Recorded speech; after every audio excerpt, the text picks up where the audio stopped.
Supreme court ने आइन के आर्टिकल 63A नज़रसानी केस का फैसला कलअदम करार दे दिया। चीफ जस्टिस पाकिस्तान ने नज़रसानी अपील का फैसला सुनाते हुए कहा कि सुप्रीम कोर्ट बार एसोसिएशन की नज़रसानी अपील मुतफ़िक़ा तौर पर मंजूर की जाती है।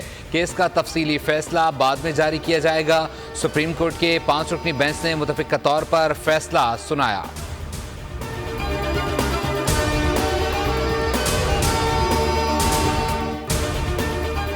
सुप्रीम कोर्ट में आर्टिकल 63A से मुताल्लिक नज़रसानी दरख्वास्त की समाअत के दौरान बानी PTI के वकील अली ज़फ़र ने अदालती कार्रवाई का बायकॉट किया।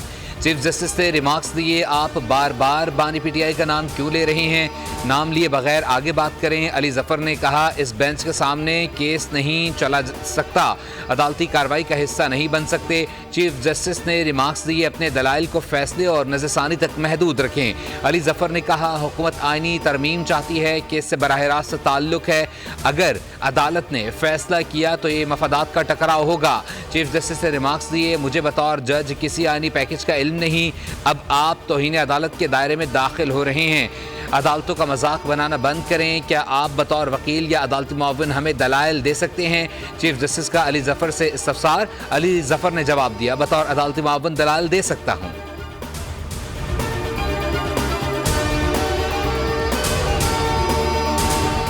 बानी PTI अपनी सियासत के ताबूत में आखिरी कील ठोक रहे हैं। ये लोग इक़्तिदार के लिए लाशें गिराना चाहते हैं।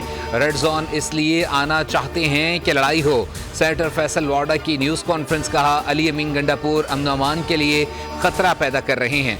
मुल्क में आइन और कानून की धज्जियां उड़ाई जा रही हैं। अदलिया मामलात का नोटिस ले दावा किया 21 अक्टूबर तक 26वीं आइनी तरमीम मंजूर हो जाएगी।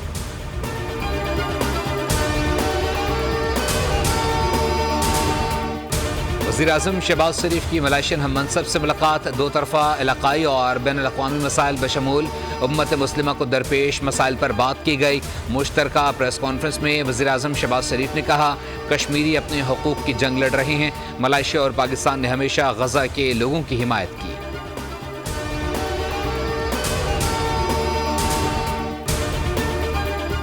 इजराइल फ़लस्तीन पर कब्जा करना चाहता है। फ़लस्तीन लबनान के बाद ईरान की तरफ जंग बढ़ती जा रही है। इजराइल को इंसानी हुकूक की कोई परवाह नहीं। चेयरमैन पीपल्स पार्टी बिलावल भुट्टो के अमीर जमात इस्लामी के हमरा न्यूज़ कॉन्फ्रेंस, कहा, सियासी क़यादत को ईरान में शहीद किया गया।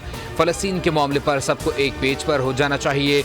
हाफिज़ नईमुर रहमान बोले, इंसानियत के क़त्ल-ए-आम पर दुनिया का तवज्जो मरकूज़ करनी चाहिए। 7 अक्टूबर को गज़ा के अवाम के लिए बाहर निकलेंगे।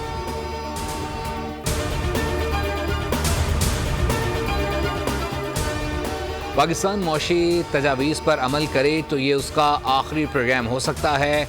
2023 के वस्त में पाकिस्तान की मईशत ने जो उतार चढ़ाव और बेयकीनी देखी थी, इसके बाद मुल्क में मौशी इस्तेहकाम आया है।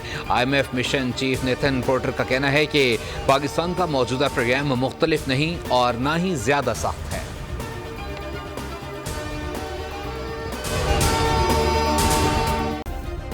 सब्सक्राइब करें और बेल दबाएं ताकि कोई खबर रह न जाए।